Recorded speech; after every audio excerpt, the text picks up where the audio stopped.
Girl acts strangely around dad at clinic. Doctor takes ultrasound and begins to panic. The room was quiet, save for the rhythmic ticking of the wall clock and the faint hum of fluorescent lights overhead. It wasn't unusual for Dr. Emily Carter to see families walk into her clinic, parents bringing their kids in for routine checkups or minor concerns. But something about this particular appointment felt different from the moment they stepped through the door. The girl, no older than 14, sat stiffly beside her father on the worn leather sofa in the waiting area. Her hands were clasped tightly together, knuckles white as if she were trying to hold herself together. She avoided eye contact with everyone, including her father, whose cheerful demeanor seemed almost forced, like he was trying too hard to mask an underlying tension. Dr. Carter had been observing them discreetly while finishing up some paperwork at the reception desk. There was an odd energy between the two, a palpable unease that hung heavy in the air. The father, dressed casually in jeans and a polo shirt, smiled warmly at the nurse when she called out their names, but his daughter didn't move right away. Instead, she hesitated, glancing nervously around the room before finally standing up.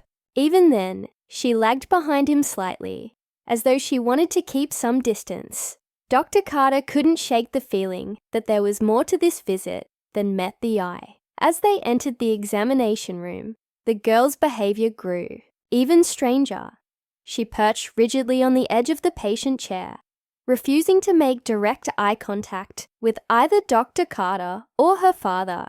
When asked simple questions about how she'd been feeling lately, her answers were clipped, barely above a whisper. Her father chimed in often, answering for her whenever she hesitated, which only added to the growing sense of discomfort in the room. Dr. Carter tried to maintain a calm and professional tone, but her instincts told her that something wasn't adding up. Something deeper was going on here, something neither of them wanted to talk about. The reason for the visit, according to the father, was persistent stomach pain. He explained that it had started a few weeks ago and seemed to be getting worse.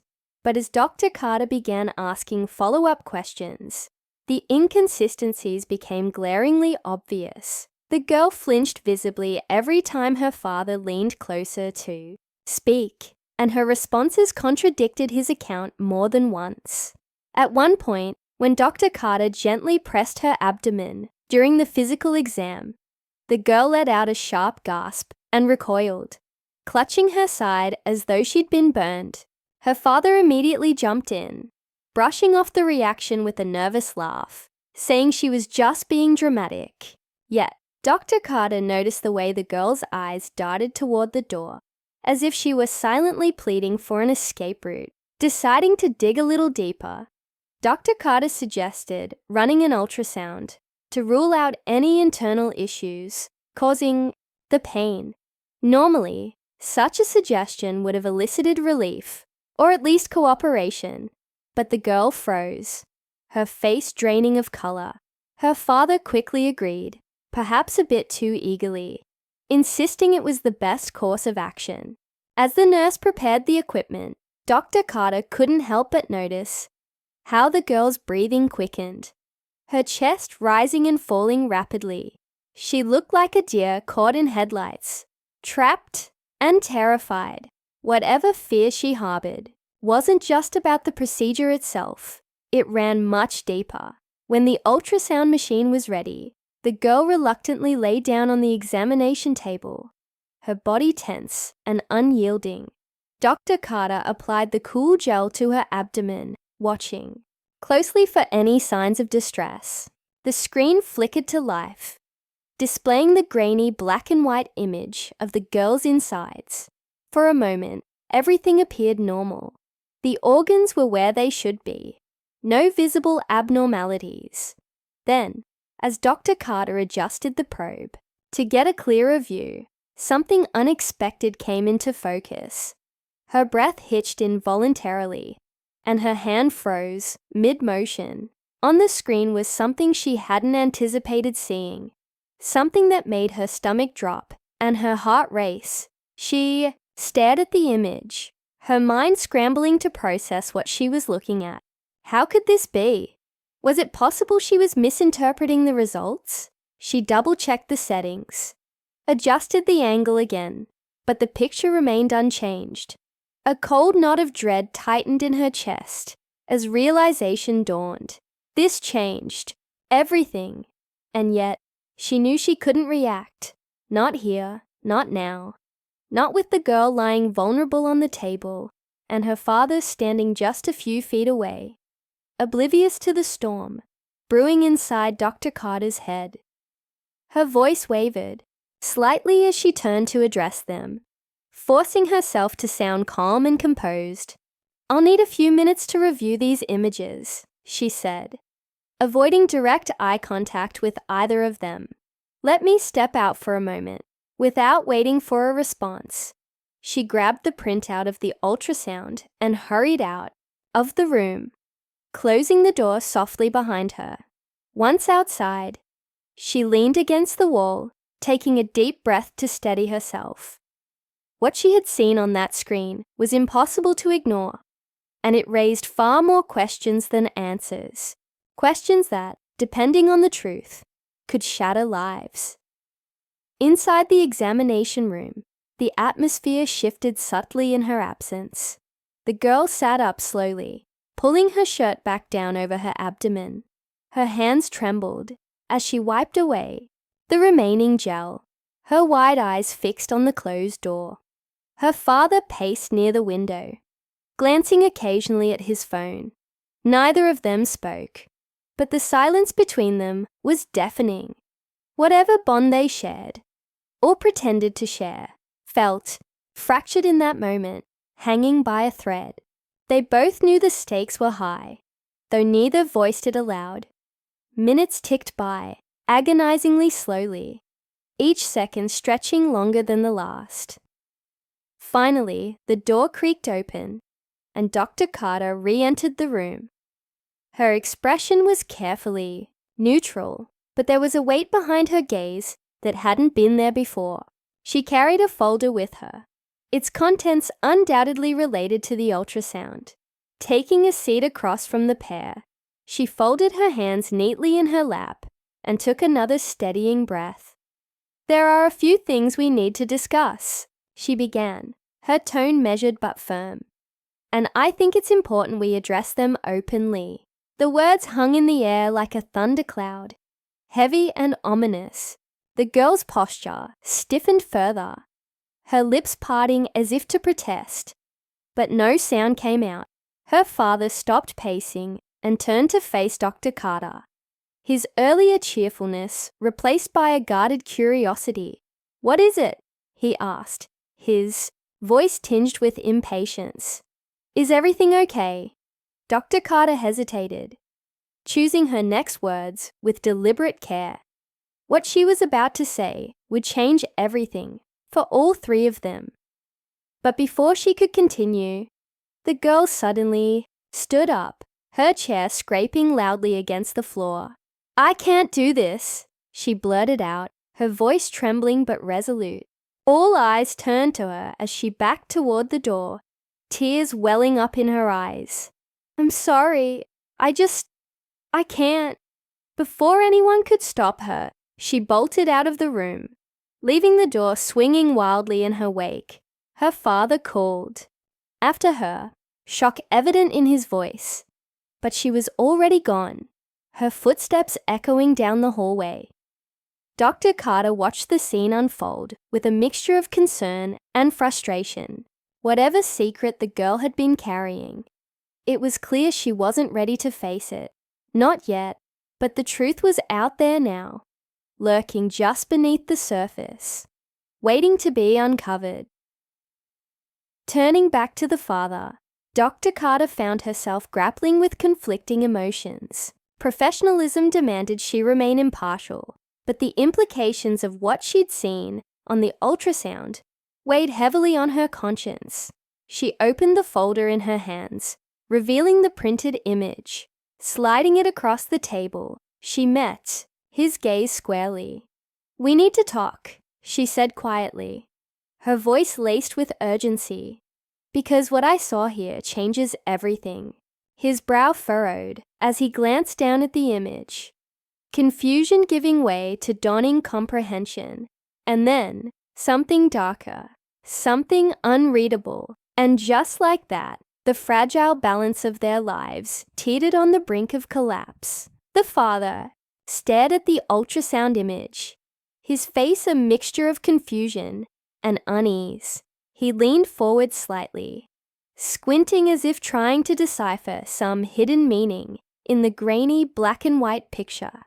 Dr. Carter watched him intently, her pulse hammering in her ears. She had seen this reaction before, people grappling with unexpected news. But there was something off about the way he hesitated, the way his jaw tightened almost imperceptibly. It wasn't just shock. It was something deeper, more calculated. "I don't understand," he finally said, his voice low but steady. "What am I looking at? Is this normal?" He gestured vaguely toward the image, avoiding eye contact with Dr. Carter. His tone was calm, too calm, like he was forcing himself to stay composed. Despite the storm brewing beneath the surface, she could see beads of sweat forming on his forehead. Though the room was comfortably cool, Dr. Carter took a deep breath, choosing her words carefully. "It's not typical," she admitted, keeping her voice neutral. "There are certain anomalies here that require further investigation. But before we go into detail, I need to ask you, has your daughter mentioned anything unusual recently? Any changes in behavior or physical symptoms beyond the stomach pain?" He frowned, leaning back in his chair. For a moment, he seemed lost in thought, his fingers drumming lightly against the armrest. Then he shook his head. "No, nothing specific. She's always been a quiet kid. Keeps to herself mostly. The stomach pain is new though. At least, that's what she told me." His voice trailed off, and for a split second, his mask slipped. There was a flicker of guilt in his eyes, quickly replaced by an unreadable expression. Dr. Carter nodded slowly, filing away the subtle clues. Something about his response didn't sit right with her. If the girl had been acting strangely for weeks, or longer, why hadn't he noticed? Or worse, why hadn't he said anything? Parents usually came in armed with details, eager to help their children feel better. This man seemed evasive, deflecting rather than engaging. "Do you mind if I ask how long she's been experiencing these symptoms?" Dr. Carter pressed gently. "And has she seen any other doctors about this issue?" He hesitated again, rubbing the back of his neck. "Not long, maybe a couple of weeks. No other doctors. I figured it was just stress, or something minor. Kids these days, they get worked up over everything." He chuckled nervously, but it sounded forced, hollow. Even someone without medical training could have picked up on the tension radiating off him. Dr. Carter let the silence stretch between them, allowing the weight of the moment to settle. She knew from experience that people often revealed more when they felt pressured to fill the void. Sure enough, after a few seconds, he shifted uncomfortably in his seat and added, "Look, doctor, I'm sure it's nothing serious. Maybe I ate something bad or pulled a muscle playing sports. Can we just focus on treating the pain?" His defensiveness was palpable now, and Dr. Carter couldn't ignore it. She leaned forward slightly, softening her tone. "I understand your concern, Mr. She paused, realizing she hadn't even asked his name yet. "I'm sorry, I don't think I caught your last name earlier." "It's Miller," he replied quickly, almost too quickly. "John Miller." "Well, Mr. Miller, my priority is always the health and well-being of my patients. That's why I want to make sure we're thorough in our approach. Sometimes things aren't as straightforward as they seem. She glanced down at the ultrasound printout again, tapping it lightly with her finger. This finding raises questions that need answers, not just for my peace of mind, but for your daughter's safety. At the word safety, his entire demeanor shifted, his shoulders tensed, and his eyes narrowed ever so slightly. Safety, he repeated, his voice sharper now. What exactly are you implying, doctor? Are you suggesting something happened to her? Because I can assure you she's fine. We're fine. The emphasis on we're struck Dr. Carter as odd. But she didn't comment on it directly. Instead, she kept her gaze steady, refusing to back down. I'm not implying anything, Mr. Miller. I'm simply stating the facts based on what I've observed. Your daughter's behavior today was unusual, and this ultrasound result only adds to the complexity of the situation. I'd be remiss if I didn't explore all possible explanations.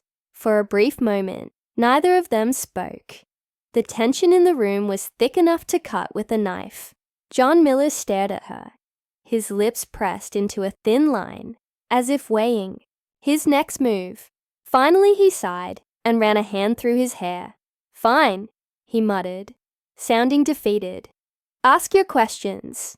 But I'm telling you, you're making a mountain out of a molehill. Dr. Carter nodded, grateful for the opening. Thank you. Let's start with her daily routine. Does she spend a lot of time alone? Has she mentioned feeling anxious or overwhelmed? Lately, he shrugged, clearly uncomfortable with the line of questioning. She's a teenager. It's hard to tell with them sometimes. Yeah, she spends a lot of time in her room. But isn't that normal? As for anxiety, she hasn't said anything to me about it. Like I said, she keeps to herself. And her mother? Dr. Carter asked cautiously. Is she involved in her care? The question seemed to catch him off guard. He blinked rapidly, as if processing whether to answer truthfully or dodge the topic altogether.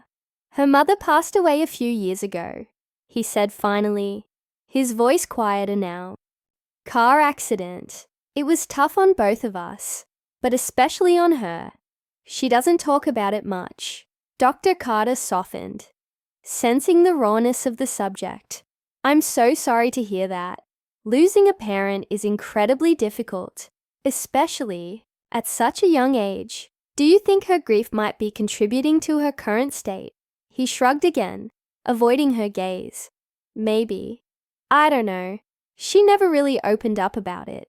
Even back then, she just shut down. The pieces were starting to come together in Dr. Carter's mind, but they still didn't form a complete picture. Grief could explain some of the girl's withdrawn behavior, but it didn't account for the fear she displayed during the appointment, or the alarming discovery on the ultrasound. There was something else at play here, something darker, lurking beneath the surface. Before she could delve deeper, the door creaked open, and a nurse poked her head inside. Dr. Carter, there's a call for you at the front desk. They say it's urgent. Dr. Carter hesitated, torn between staying with John Miller and addressing the interruption. Reluctantly, she stood up. Excuse me for a moment, she said, offering him a small smile. I'll be right back. As she stepped out of the room, her mind raced with possibilities. She needed to find the girl, Emma, according to the intake forms, and ensure she was safe. Whatever was going on, it was clear that Emma was terrified, and Dr. Carter couldn't shake the feeling that her father's presence might be part of the problem. In the hallway, she flagged down another nurse. Did anyone see which way Emma went? She asked urgently. The nurse shook her head. Sorry, doctor. I saw her run past, but I didn't catch where she headed. Should I alert security? No, not yet. Dr. Carter replied quickly. Let me handle this first. Keep an eye out though. If you spot her, let me know immediately. With that, she hurried toward the exit, scanning the parking lot for any sign of the girl. The late afternoon sun cast long shadows across the asphalt, But there was no trace of Emma. Her heart sank. Where could she have gone? And more importantly, why had she run? Back in the examination room, John Miller sat alone, staring blankly at the ultrasound image. His hands trembled slightly as he picked it up, studying it once more. Whatever he saw, or thought he saw, seemed to unsettle him even further.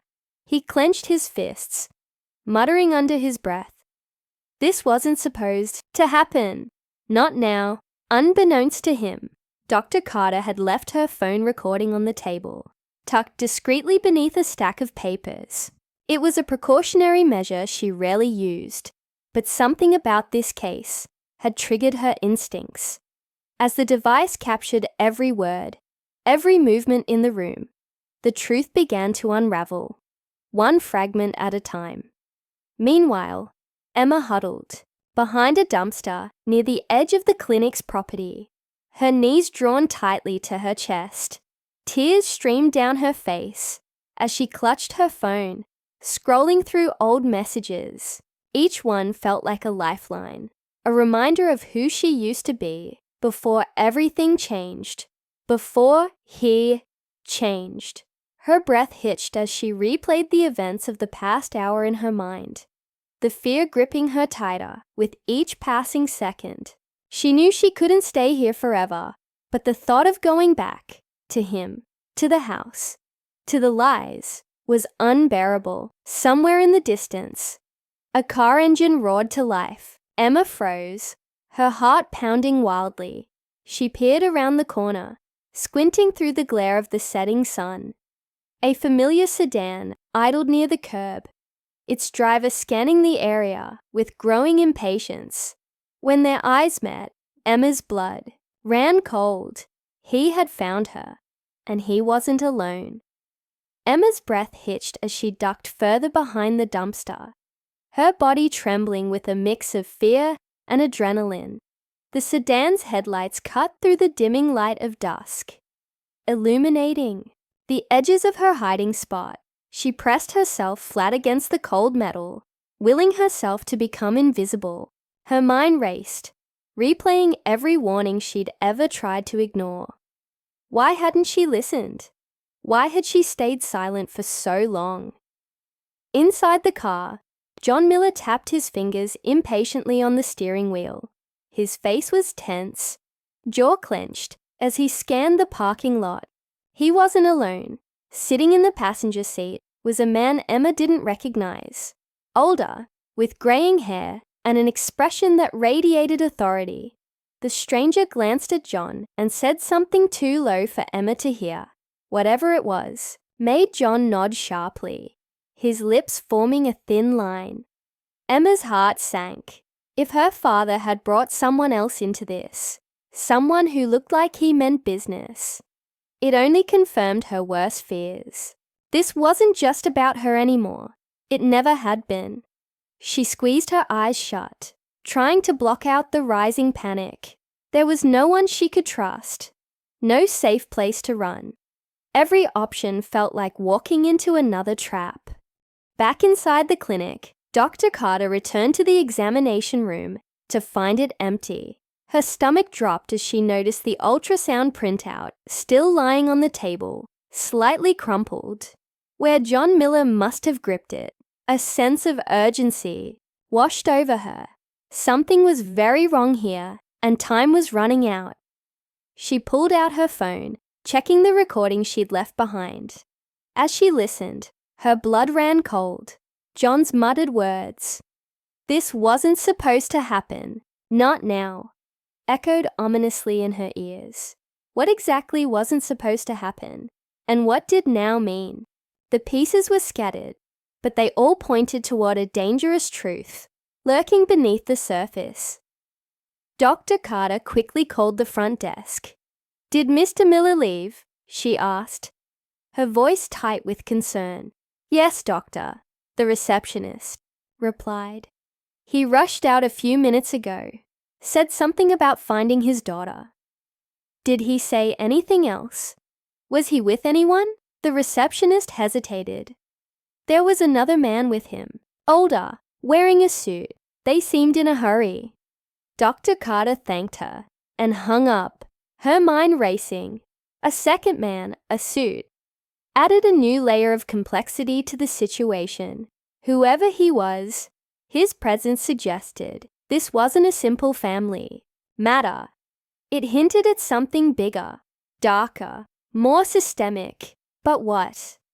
And how far was John Miller willing to go to protect whatever secret he was guarding? Meanwhile, Emma watched helplessly as her father stepped out of the car.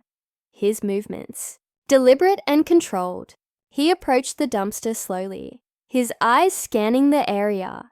Behind him, the suited man remained seated, his posture relaxed but alert, as if he knew exactly what was going on and was merely biding his time. "You can come out, Emma," John called, his voice calm but firm.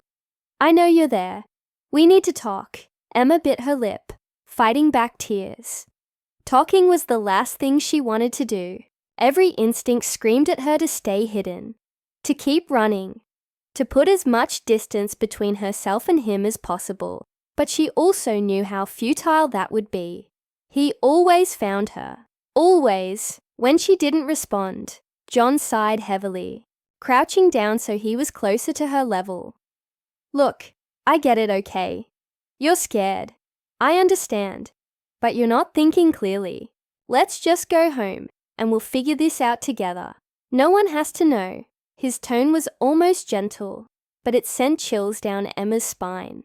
That phrase, "no one has to know," was one she'd heard before, too many times. It was always followed by lies, manipulation, promises he never intended to keep. She hugged her knees tighter, wishing she could disappear completely. From the corner of her eye, she caught movement.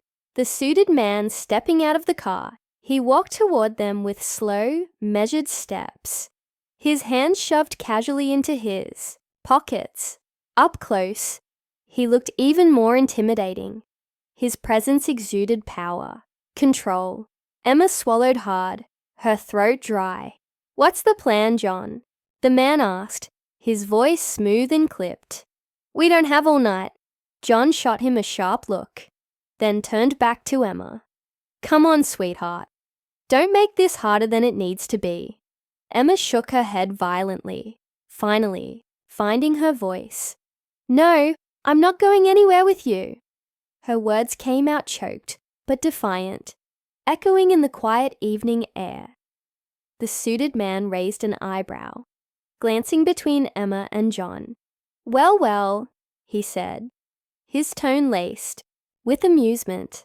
"Looks like we've got a fighter on our hands." John's expression darkened, and for the first time, Emma saw a crack in his carefully constructed facade. Anger flashed in his eyes, and he took a step closer to her. "You don't understand. What's at stake here?" he snapped, his voice losing its earlier calm. "Do you think I want this? Do you think any of us want this? But you've left me no choice." Emma recoiled, her chest tightening. She wanted to scream, to cry, to beg someone, anyone to help her. But there was no one around, just her father and the man in the suit, whose intentions remained terrifyingly unclear. At the same time, Dr. Carter was piecing together fragments of information. She accessed Emma's medical records, searching for anything unusual. While most entries appeared routine, one detail caught her attention.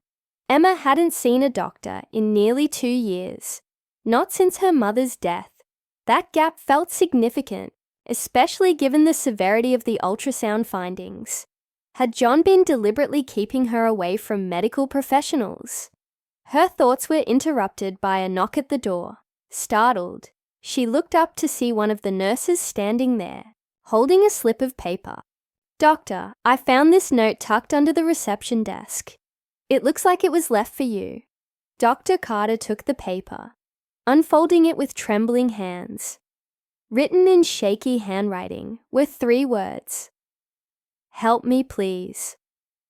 Beneath them was a name, Emma, and a phone number scrolled hastily. Her pulse quickened. This had to be from Emma, likely written during their brief encounter earlier. Without hesitation, Dr. Carter dialed the number, praying the girl would answer. After several rings, a hesitant voice came through the line. "Hello, Emma, it's Dr. Carter," she said softly, keeping her tone reassuring. "Are you safe? Where are you?" There was a pause, followed by a shaky breath.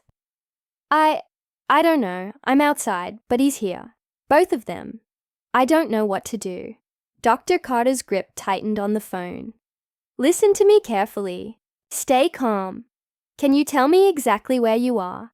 Are you still near the clinic?" "I'm in the parking lot," Emma whispered, her voice barely audible. "Behind the dumpsters. Please, you have to help me." "I will," Dr. Carter promised, though her mind was spinning with uncertainty. "Just stay hidden. I'm coming." As she ended the call, Dr. Carter grabbed her coat and headed for the exit. She couldn't involve security. Not yet. Not until she understood the full scope of what was happening. But she couldn't stand idly by either. Emma's life might depend on her next move. Outside, the tension escalated. John had spotted Emma's hiding spot and was closing in, his patience wearing thin. The suited man lingered nearby, watching the scene unfold with detached interest. Emma scrambled backward, her options dwindling rapidly. She clutched her phone tightly, hoping Dr. Carter would arrive in time. And then, from the shadows, a figure emerged. Dr. Carter stepped forward, her presence unexpected but resolute. "Mr. Miller," she called out, her voice steady despite the chaos swirling around her. "Let's talk about this. Whatever's going on, there's a better way to handle it." John froze, his eyes narrowing as he recognized her. For a moment, no one moved. Then, with a slow, deliberate smile, the suited man stepped forward, his gaze locking onto Dr. Carter. "Ah, the good doctor," he said smoothly. "How fortunate that you've joined us. Perhaps you can explain why your curiosity seems so misplaced." The implication hung heavy in the air, and Dr. Carter felt a chill run down her spine. This confrontation was far from over, and the stakes were higher than she'd imagined. The suited man's words hung in the air like a threat, his polished tone masking something far more sinister. Dr. Carter stood her ground, though every instinct screamed at her to retreat. She couldn't back down now, not when Emma's life was on the line. But as she locked eyes with him, she realized the situation had spiraled far beyond anything she'd anticipated. This wasn't just about a frightened teenager and an overprotective father anymore. There was something darker at play here, something that involved people with power and secrets worth killing for. John glanced nervously between Dr. Carter and the suited man, his earlier bravado crumbling under the weight of the moment.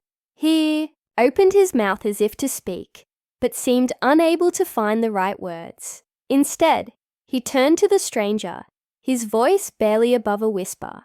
"We need to handle this.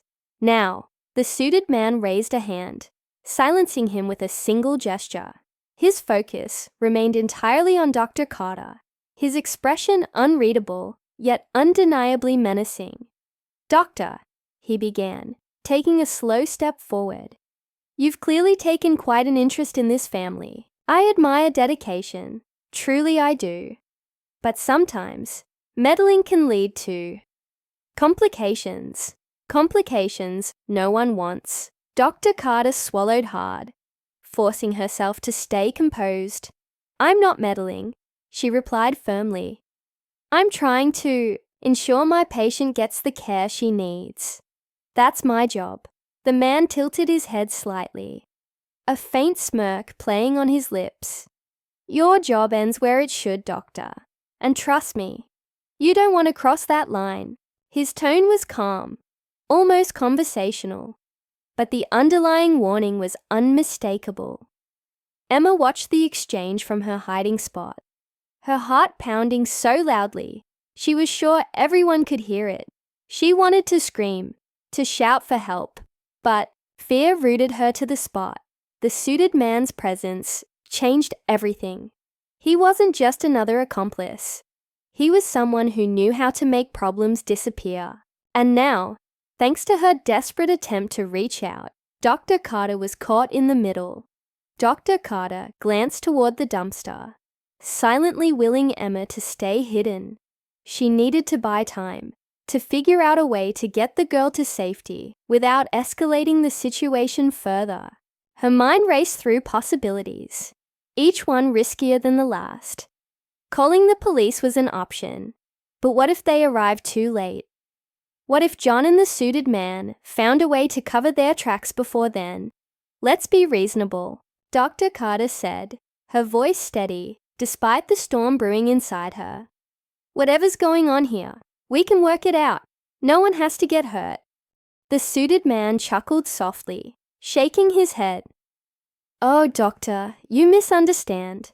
Hurt isn't the issue. It's exposure. You see, some truths are better left buried. For everyone's sake. His words sent a chill down her spine. Buried truths.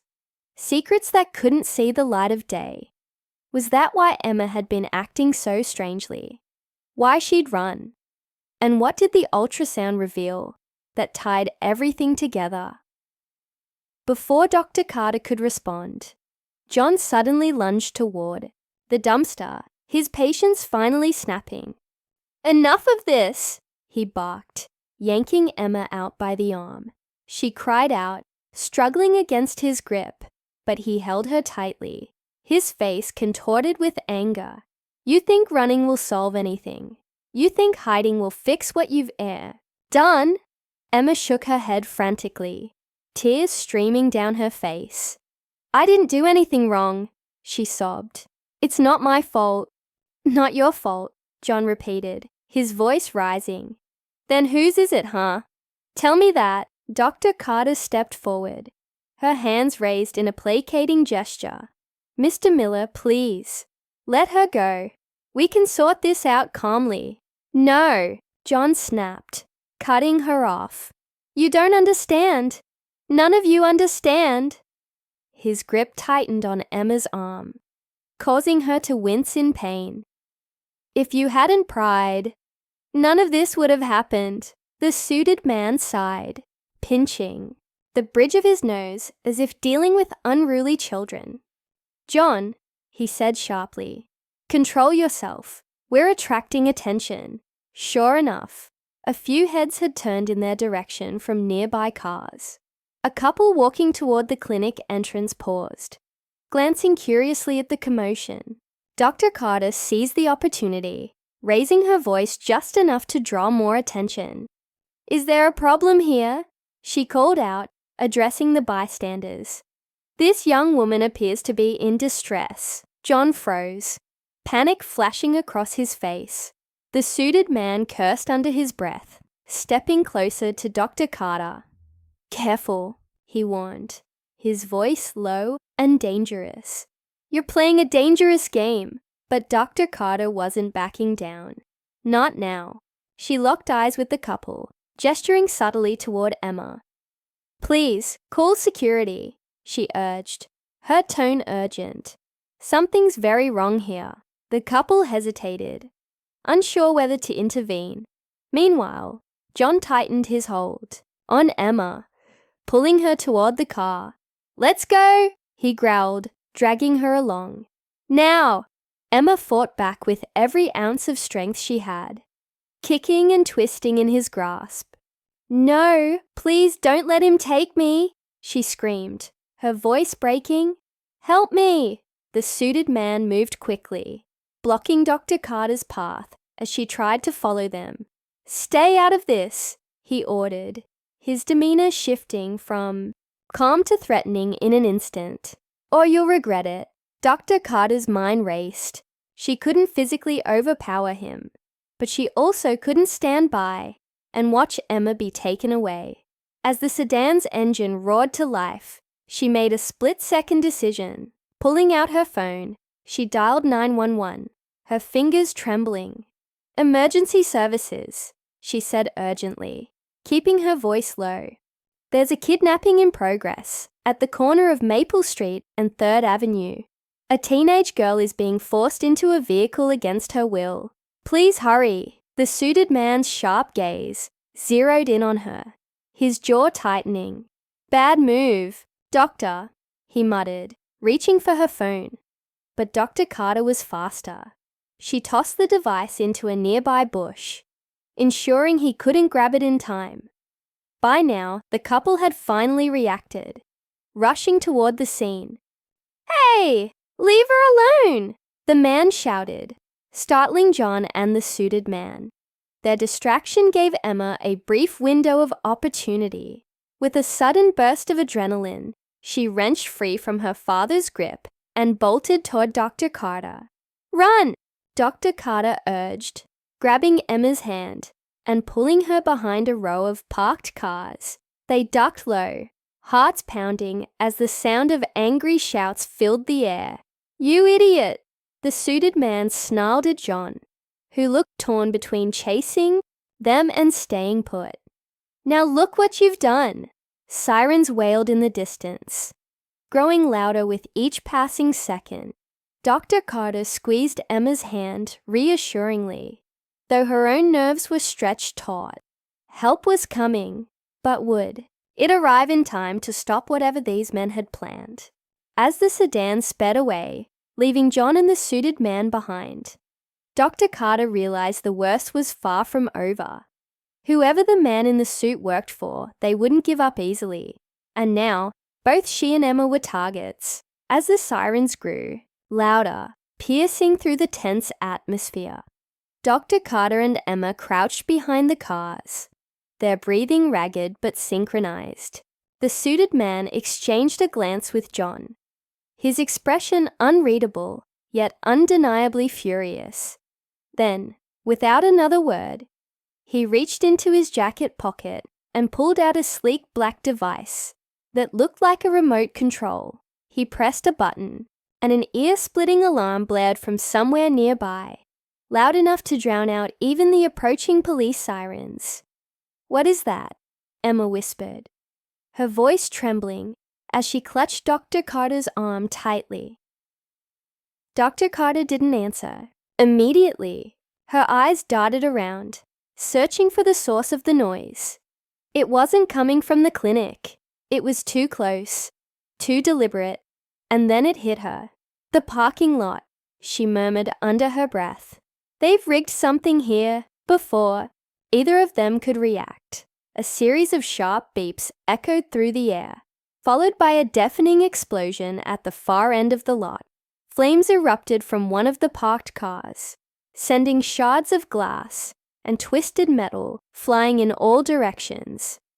Panic erupted instantly.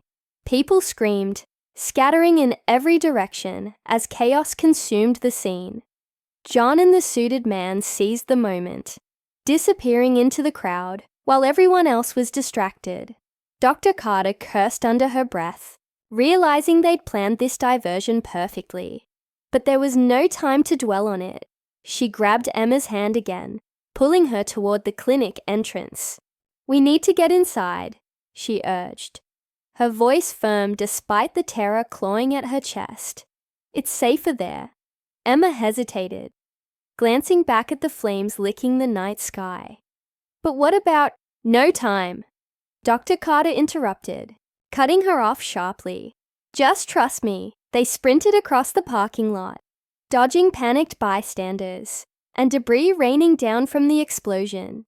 The heat singed their skin as they passed dangerously close to the burning wreckage, but adrenaline propelled them forward. By the time they reached the clinic doors, both were gasping for air, hearts hammering wildly. Inside, the waiting room was in disarray. Patients and staff huddled together, some clutching their phones, others trying to make sense of the commotion outside. A nurse rushed over when she saw them, her face pale with shock. What's happening out there? Is everyone okay? We don't have time to explain, Dr. Carter said quickly, scanning the room for any sign of security or reinforcements. Call 911 again if you haven't already. Tell them there's been an explosion, and mention suspicious individuals fleeing the scene. The nurse nodded frantically and hurried away, leaving Dr. Carter and Emma standing alone near the reception desk. For a brief moment, the two shared a look, a silent acknowledgement of how much danger they were truly in. Whatever secrets Emma had been carrying, whatever the ultrasound had revealed, it was clear now that someone powerful wanted those truths buried permanently. Doctor, Emma began hesitantly, tears welling up in her eyes. I think I know why they're doing this. Why he won't stop. Dr. Carter turned to her, gripping her shoulders gently. Tell me, whatever it is, we'll figure it out together. Emma swallowed hard, glancing nervously toward the door, as if expecting the suited man to burst in at any second. It's not just about me, she whispered, her voice barely audible over the distant wail of sirens. It's my mom. Before she died, she found something bad. She tried to tell me, but I didn't listen. After the accident, I thought it didn't matter anymore. But then, things started happening. Things I couldn't explain. Dr. Carter's brow furrowed as pieces of the puzzle began falling into place. Your mom's death. It wasn't an accident, was it? Emma shook her head, tears streaming down her face. He told me it was. Said it was just bad luck. But later, I found papers. Letters she'd written.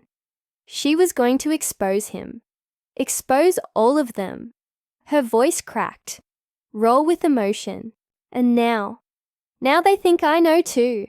Dr. Carter felt a chill run down her spine. This wasn't just about protecting Emma anymore. It was about uncovering a conspiracy that stretched far beyond anything she'd imagined. Someone had gone to great lengths to silence Emma's mother, and now they were willing to do the same to Emma, and possibly anyone else who got in their way. Footsteps echoed in the hallway behind them, snapping her attention back to the present. Two figures appeared. One of them was the clinic's head of security, flanked by a uniformed officer responding to the earlier call. Relief washed over Dr. Carter momentarily, but it was short-lived. As the officer approached, his radio crackled to life with urgent updates. Suspects last seen heading east on foot. Armed and dangerous. Proceed with caution. The words sent a fresh wave of fear coursing through Dr. Carter. If John and the suited man were still armed and desperate, they wouldn't hesitate to use violence to protect their secret. And judging by the explosion outside, they weren't above collateral damage. We need to move, Dr. Carter said abruptly, turning back to Emma. Right now. We can't stay here. Emma's eyes widened in panic. Where will we go? They'll find us. I don't know yet, Dr. Carter admitted, her mind racing. But staying put isn't an option. Not if we want to survive long enough to expose the truth. She glanced toward the security guard and the officer, weighing her options. Could she trust them? Or would involving them only put more lives at risk? Time was running out, and every decision felt like walking blindfolded into a minefield. Then, almost imperceptibly, Emma stiffened beside her, her gaze fixed on something, or someone, just beyond the clinic doors. Dr. Carter followed her line of sight and froze. Standing silhouetted against the flickering orange glow of the fire was the suited man, his expression cold and calculating. As he scanned the room, when his eyes locked onto theirs, a slow, chilling smile spread across his face.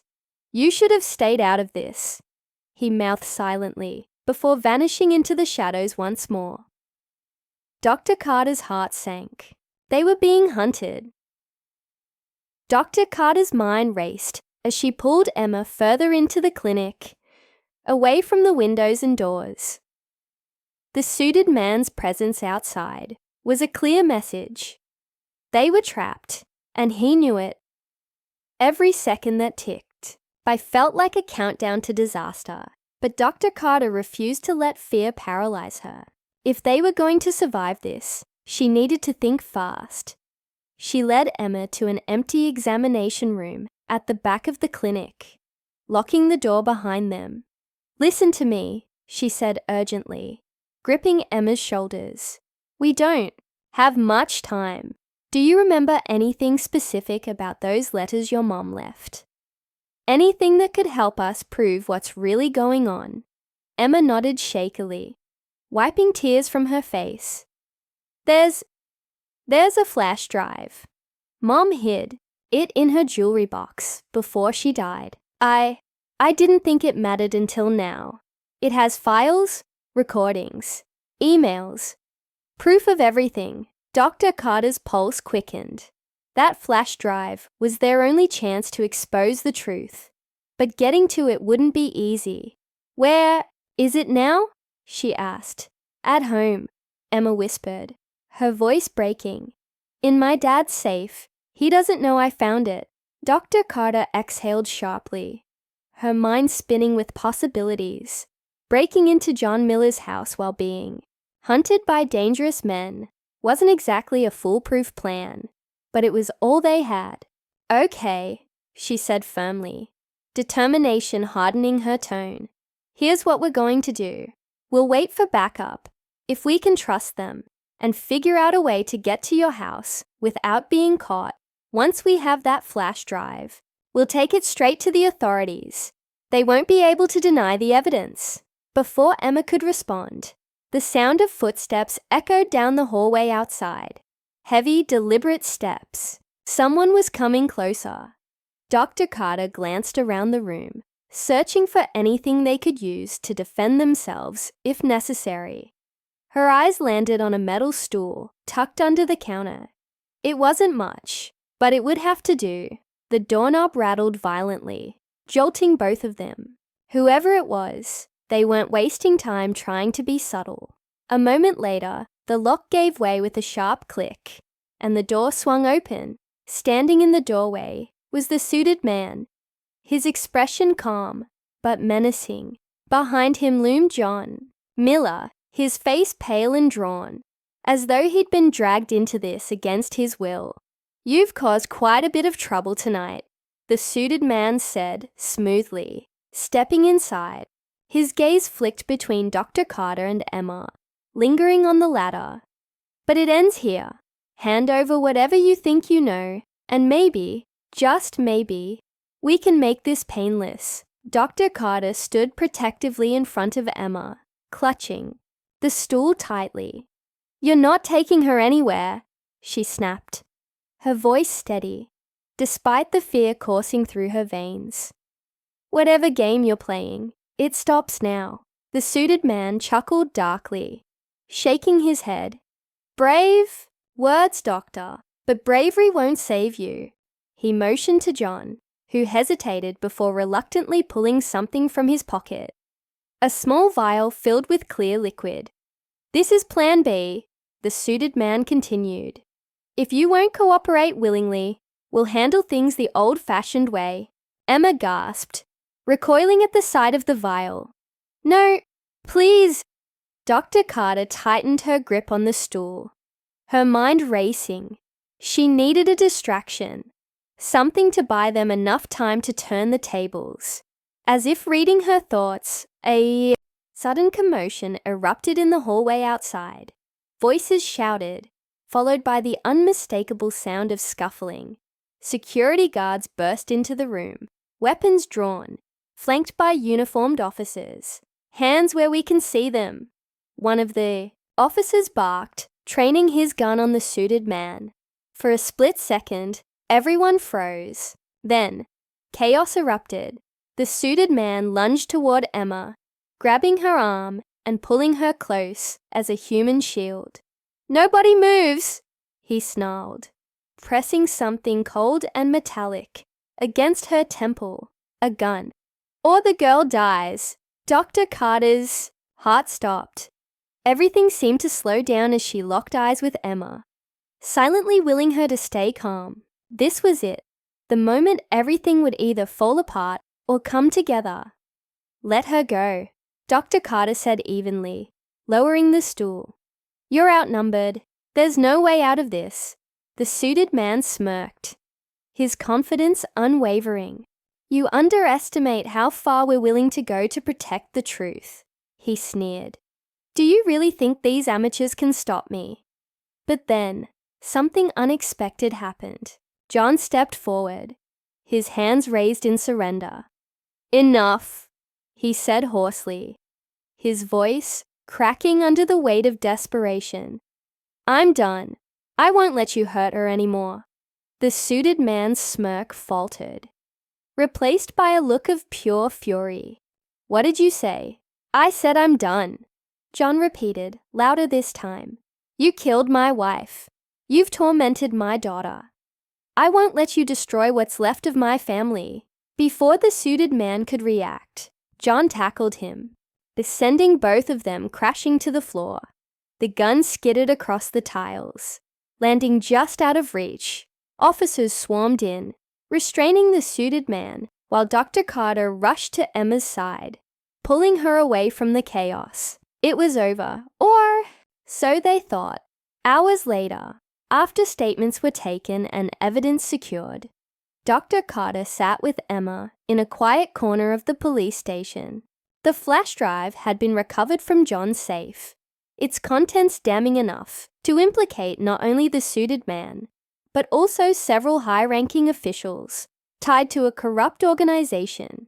Justice would finally be served, but as Dr. Carter watched Emma stare blankly at the wall, she couldn't shake the feeling that something was still unresolved. Then, Emma spoke softly, almost to herself. "Mum always said the truth would set us free. But I don't feel free." Dr. Carter frowned, leaning closer. "What do you mean?" Emma hesitated, tears welling up in her eyes. "When I found the flash drive, there was something else in the safe too. A letter addressed to me. My mom wrote it before she died. And it says, I'm not Dad's daughter." The revelation hit like a punch to the gut. All this time, Emma had been running not just from danger, but from a lie that had shaped her entire life. And as Dr. Carter held her hand, offering what little comfort she could, she realized the hardest part of their journey was just beginning. Dr. Carter sat in stunned silence, her mind grappling with the weight of Emma's revelation. The room around them seemed to fade into the background as the enormity of what Emma had just said settled over both of them. It wasn't just about exposing corruption or saving lives anymore. It was about identity, belonging, and the fragile threads that held families together. Dr. Carter reached out, placing a gentle hand on Emma's shoulder. "Are you sure?" she asked softly, knowing full well how delicate this moment was. Emma nodded, clutching the crumpled letter in her hands. Her knuckles were white, her grip so tight it seemed like she might tear the paper apart. "I read it twice," she whispered, her voice trembling. "She wrote that my real father isn't who I thought he was. She said she met someone else before she married John, someone important, someone dangerous." Her voice cracked, tears spilling down her cheeks. "She never told me because she was afraid. Afraid of what they'd do if anyone found out." Dr. Carter exhaled slowly, processing the information. So much of what had happened, the explosion, the suited man's relentless pursuit, even John's erratic behavior, was starting to make sense. This wasn't just about silencing Emma's mother. It was about protecting a secret that went far deeper than any of them could have imagined. "Do you know who your biological father is?" she asked carefully, choosing her words with precision. Emma shook her head, fresh tears streaming down her face. Mom didn't say his name, just that he worked for them, whatever that means. She said he loved her, but he couldn't stay. That's why she married John, to protect me. The pieces fell into place for Dr. Carter. Emma's mother hadn't been an innocent bystander caught in the crossfire of corruption.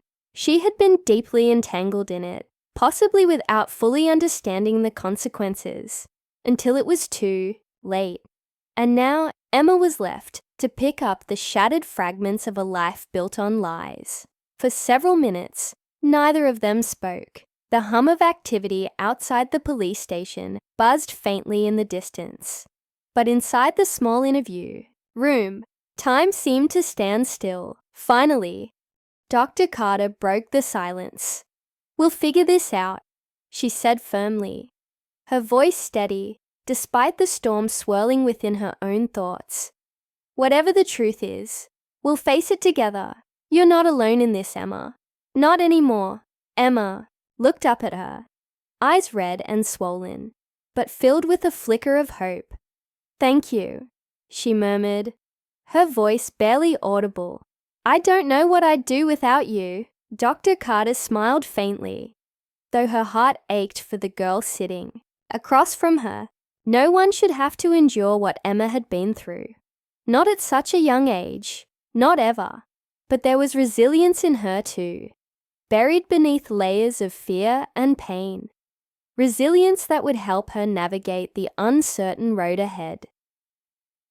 As the night wore on, authorities began piecing together the larger conspiracy uncovered by the flash drive. The suited man, later identified as a high-ranking operative for a shadowy organization involved in illegal arms deals and political manipulation, had been arrested along with several accomplices. Evidence poured in from multiple sources, implicating powerful figures whose names had once seemed untouchable. It was a victory, albeit a bittersweet one. Justice would be served, but scars would remain. John Miller, meanwhile, was taken into custody for his role in covering up the crimes. While he hadn't directly participated in the violence or corruption, his complicity had enabled it to continue unchecked. Yet, there was something almost tragic about him. A broken man who had lost everything he cared about, including the illusion of a happy family. In a way, he was as much a victim as Emma, though his choices had undoubtedly contributed to the mess they were all trying to clean up. The next morning, Dr. Carter accompanied Emma to a secure facility where social services representatives awaited. They assured her she would be placed in protective custody until further arrangements could be made. Emma clung to Dr. Carter's arm as they walked through the sterile hallways, her steps hesitant but determined. "Will I see you again?" she asked quietly, her voice laced with uncertainty. "Of course," Dr. Carter replied, squeezing her hand reassuringly. "I'll check in on you whenever I can, and I'll make sure you get the support you need. Legal, emotional, all of it. You deserve nothing less." Emma nodded, though her expression remained guarded. Trust didn't come easily to her anymore, and Dr. Carter understood why. Betrayal had carved deep wounds into her soul, ones that would take time to heal, if they ever did. Still, there was strength in her vulnerability, a quiet determination to survive, no matter what came next. Over the following weeks, the investigation expanded, revealing connections between the organization and other criminal enterprises operating under the radar. Names surfaced, assets were seized, and arrests mounted. The public outcry grew louder as media outlets picked up the story, shining a spotlight on systemic corruption that had festered unchecked for years. For many, it was a wake-up call, a reminder that power unchecked often led to abuse. Meanwhile, Emma began piecing her life back together. With Dr. Carter's help, she connected with counselors and advocates who specialized in trauma recovery. Slowly but surely, she started opening up about her experiences, finding solace in sharing her pain with others who understood. The letter from her mother became a source of comfort rather than anguish, a testament to the love that had driven every decision, even the hardest ones. One afternoon, as autumn leaves swirled in the wind outside her temporary foster home, Emma sat at a desk writing in a journal. Her pen hovered over the page for a moment before she began to write. "Dear Mom, I finally understand why you did what you did. I'm scared, but I'm also strong because of you. I'll keep fighting for myself, for you, and for everyone else who deserves the truth." Dr. Carter visited regularly, bringing updates on the case and offering encouragement whenever Emma needed it. Their bond had grown stronger through shared adversity, transforming from doctor-patient to something resembling friendship, or perhaps even family. On one of these visits, Emma handed her the journal entry she'd written. "I want you to read this," she said shyly, avoiding eye contact. It's about you two." Dr. Carter accepted the pages with gratitude, reading them later when she returned home. Tears welled up in her eyes as she realized the impact she'd had on Emma's life. Not just as a physician, but as a human being willing to step into the chaos when it mattered most. It was a humbling reminder of why she'd chosen this profession in the first place. Months passed, and the dust began to settle. Trials commenced, convictions followed, and justice slowly took shape. Emma continued to rebuild her life, leaning on the support network Dr. Carter had helped create. Though questions about her biological father lingered unanswered, she chose to focus on the present, rather than dwell on uncertainties beyond her control. Someday, she knew, she might seek answers, but not yet. For now, healing was enough. In the end, the story wasn't just about uncovering secrets or dismantling conspiracies. It was about courage in the face of fear, resilience in the wake of betrayal, and the enduring power of compassion. As Dr. Carter reflected on everything that had transpired, she felt a profound sense of purpose. Sometimes, the smallest acts of kindness could ripple outward, changing lives in ways no one could predict. And for Emma, the journey was far from over, but she was ready to face whatever challenges lay ahead, armed with the truth and surrounded by people who cared, because sometimes that was all anyone really needed to find their way forward.